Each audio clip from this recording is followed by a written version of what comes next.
Merci, Monsieur le Président, Mesdames les ministres, Messieurs les rapporteurs. Tout d'abord, permettez-moi de saluer mon collègue Régis Juanico, que je remplace maintenant et à qui je souhaite un prompt rétablissement. La réponse budgétaire du gouvernement pour 2021 est-elle à la hauteur de la crise associative que nous traversons, une crise violente qui n'est pas une simple parenthèse, nous le savons maintenant, et qui aura des effets durables bien au-delà de 2020. Notre réponse est clairement non. Comme l'a rappelé notre collègue Régis Juanico en commission la semaine dernière, l'impact de la crise sanitaire sur la vie associative a été clairement sous-estimé à l'occasion de la première vague. Elle l'est toujours aujourd'hui. On ne réglera pas la question de la survie de nombreuses structures dans le pays à coût de 15 ou 20 millions d'euros et par des tours de passe-passe budgétaires. Une telle interruption de plus de 8 mois de la vie associative et du sport amateur n'a pas de précédent dans notre histoire. Les pertes de ressources financières subies par les associations sont importantes, du fait notamment de l'annulation des événements entre mars et juin qui n'ont pas pu être reprogrammés entre septembre et décembre et d'une reprise très chaotique des activités. Les chiffres de l'enquête nationale de la Centrale du sport ont été cités par notre collègue Michel Larive dans son rapport pour avis de la Commission des affaires culturelles. Avant l'été, les pertes de ressources financières s'élevaient déjà à près de 10 000 € en moyenne pour les associations sportives amateurs. Il faut ajouter à cela la forte incertitude sur les calendriers associatifs et sportifs qui vont être profondément chamboulés par le second reconfinement. Le mouvement sportif français, qui a écrit au président de la République en début de semaine, évoque une perte de licenciés de l'ordre de 20 à 25 % dans les clubs. Ce qui veut dire que l'objectif des 3 millions de pratiquants sportifs supplémentaires d'ici 2024 va se transformer en « comment réussir à compenser la perte de 3 millions de licenciés d'ici 2024 ». Par conséquent, avant d'envisager un plan de relance, même s'il faut en poser les premiers jalons, il faut un plan d'urgence pour nos associations. En mai et juin, et encore la semaine dernière, nous avons défendu des amendements visant à créer un fonds de solidarité pour le sport amateur, doté de 100 millions d'euros, obtenu grâce à l'augmentation des plafonds des taxes affectées au financement du sport.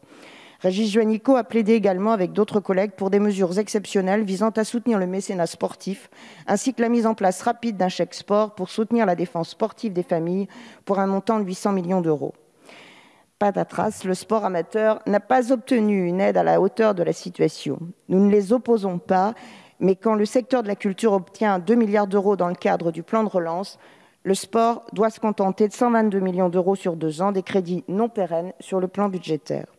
Nous constatons également que, contrairement à vos engagements, Madame la Ministre, la sanctuarisation des 1529 emplois de conseillers techniques et sportifs dont la masse salariale a été transférée du programme budgétaire de la santé à celui du sport, le budget 2021 prévoit une baisse de 39 emplois des cadres d'État.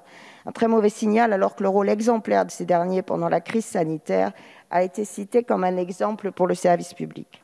Nous avons également défendu l'augmentation significative du fonds de développement de la vie associative à hauteur de 100 millions d'euros, même fin de non-recevoir.